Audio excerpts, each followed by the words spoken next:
रामायण में एक घटना है। जब श्री राम को लंका तक पहुंचना था तो सामने विशाल समुद्र था। अकेले राम ये काम नहीं कर सकते थे। तब हनुमान ने पत्थर उठाए, नल ने नक्शा बनाया, जामवंत ने रणनीति बनाई, छोटी छोटी गिलहरियों ने भी रेत के कण लाकर मदद की। हर किसी ने अपनी ताकत के अनुसार योगदान दिया और जब सबने मिलकर राम के नाम वाले पत्थर समुद्र में डाले तो वे तैर गए। एक एक पत्थर ने अपनी जगह पाई और बन गया राम सेतु, वो पुल जिसने असंभव को संभव कर दिया। आज भारत वैसा ही पुल बना रहा है, लेकिन यह पुल आसमान में है। यह है तेजस मार्क 2 और स्वदेशी इंजन का सफर, जहां डीआरडीओ के वैज्ञानिक, एचएएल के इंजीनियर, सेना के विशेषज्ञ और हर भारतीय करदाता सब मिलकर एक सपना बना रहे हैं। 2026 में जब ये पहली बार आसमान छुएगा तो ये सिर्फ एक उड़ान नहीं होगी, ये भारत की सामूहिक शक्ति की घोषणा होगी।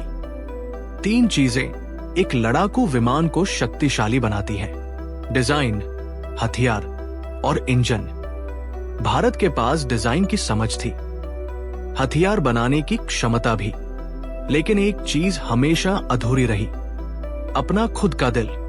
पिछले 75 सालों में हमारे पायलट अमेरिका के इंजन उड़ाते रहे, रूस के इंजन उड़ाते रहे, यूरोप से आए विमानों में बैठते रहे, लेकिन हर बार जब युद्ध के बादल मंडराते तो सवाल खड़ा होता था, क्या हमें स्पेयर पार्ट्स मिलेंगे? क्या वह देश हमारी मदद करेगा? यह सिर्फ तकनीक की कमी नहीं थी, यह आजादी का अधूरापन था। 1986 में भारत ने एक सपना देखा, तेजस के लिए अपना इंजन। कावेरी, ठीक राम सेतु की तरह, यह भी एक सामूहिक यात्रा थी। डीआरडीओ के वैज्ञानिकों ने डिजाइन बनाया, जीटीआरई की टीम ने टेस्टिंग शुरू की, धातु विशेषज्ञों ने सुपर अलॉय विकसित किए। शुरुआत में सब कुछ संभव लग रहा था। 1995 में पहला कोर इंजन चला, 1996 में पहले प्रोटोटाइप का परीक्षण शुरू हुआ, लेकिन फिर चुनौतियां आई।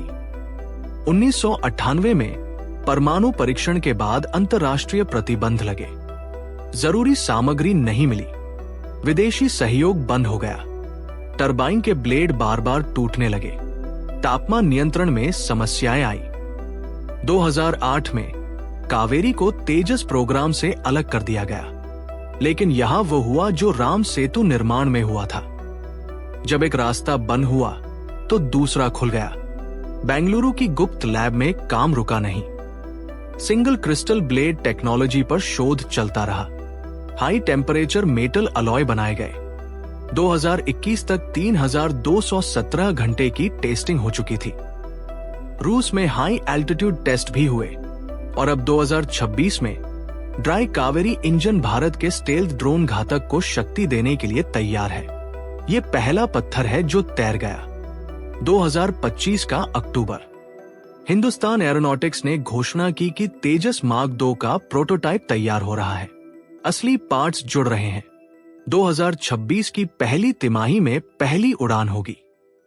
ये तेजस का बड़ा भाई है, 4.5 जनरेशन का फाइटर, पहाड़ों के बीच कम ऊंचाई पर लड़ने में माहिर, कश्मीर की घाटियों में, लद्दाख की ऊंचाइयों पर यह अपनी असली ताकत दिखाएगा। फिलहाल इसमें अमेरिका का जनरल इलेक्ट्रिक F414 इंजन लगेगा। 98 किलोन्यूटन की शक्ति के साथ ये विमान को ध्वनि की गति से लगभग 2 गुनी रफ्तार तक ले जा सकता है, लेकिन यह रुकने की जगह नहीं है, ये सिर्फ शुरुआत है। कुछ लोग पूछते हैं, अगर भारत अपना इंजन बना रहा है तो अमेरिका से क्यों खरीद रहे हैं? याद कीजिए, राम ने भी पहले समुद्र से रास्ता मांगा था, जब नहीं मिला तब सेतु बनाने का फैसला किया।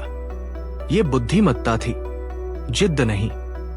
अभी हमारी सेना को ताकत चाहिए। चीन की सीमा पर तनाव है, पाकिस्तान लगातार उकसावे दे रहा है। तेजस मार्क 2 को जल्द से जल्द आसमान में चाहिए, इसलिए अमेरिका से इंजन लेना एक व्यावहारिक फैसला है, लेकिन साथ ही बेंगलुरु में वो सेतु बन रहा है जो हमें पूरी तरह आत्मनिर्भर बनाएगा। गैस टरबाइन रिसर्च एस्टैब्लिशमेंट में एक विशाल परीक्षण सुविधा तैयार हो रही है। अक्टूबर 2025 तक ये पूरी हो जाएगी। यहाँ भारत के भविष्य के इंजनों का परीक्षण होगा। 110 किलोन्यूटन तक की क्षमता वाले इंजनों का। कावेरी 2.0 पर काम चल रहा है। लक्ष्य है 80 से 85 किलोन्यूटन की शक्ति। 2035 के बाद ये तेजस की अगली पीढ़ियों को ताकत देगा और भारत का 5वीं पीढ़ी का स्टेल्थ फाइटर AMCA। उसके लिए 110 किलोन्यूटन का इंजन विकसित हो रहा है। रोल्स रॉयस सहित कई कंपनियां भारत के साथ साझेदारी के लिए प्रस्ताव दे रही हैं। यही है नए भारत की रणनीति। आज की जरूरत पूरी करो, लेकिन कल की आजादी का सेतु भी बनाते रहो। याद है राम सेतु बनाते समय वो छोटी गिलहरी जो अपने शरीर पर रेत लपेट कर लाती थी? राम ने उसे प्यार से सहलाया था, क्योंकि हर योगदान मायने रखता है। भारत के इंजन मिशन में भी ऐसा ही हो रहा है। स्टेल्थ ड्रोन घातक के लिए ड्राई कावेरी 2026 तक तैयार। अर्जुन टैंक और भविष्य के युद्धक वाहनों के लिए 1500 हॉर्स पावर का इंजन विकसित हो रहा। हेलीकॉप्टरों के लिए, ट्रेनर विमानों के लिए, लक्ष्य ड्रोनों के लिए, हर क्षेत्र में स्वदेशी इंजन। यही है सामूहिक प्रयास। जल, थल, नभ तीनों में आत्मनिर्भरता। लेकिन जैसे राम सेतु बनने के बाद असली युद्ध शुरू हुआ था, वैसे ही अब असली चुनौती आगे है। आज की जंग अब सिर्फ रफ्तार की नहीं, अदृश्यता की है। भारत एक गुप्त प्रोजेक्ट पर काम कर रहा है। Project Durga, electronic warfare system, laser हथियार, ऐसी तकनीक जो हमारे विमानों को दुश्मन के रडार से छुपा देगी। जब तेजस मार्क 2 आसमान में उड़ेगा तो वह सिर्फ तेज नहीं होगा, वह देवी दुर्गा की तरह अपराजेय होगा। अदृश्य, अजय। अगर आप जानना चाहते हैं कि कैसे भारत दुश्मन के रडार को अंधा कर देगा, कैसे लेजर से मिसाइलों को नष्ट करेगा, तो कमेंट में लिखिए दुर्गा, क्योंकि अगला एपिसोड उसी पर होगा। क्या अपना जेट इंजन बनाना भारत के परमाणु कार्यक्रम जितनी बड़ी उपलब्धि है?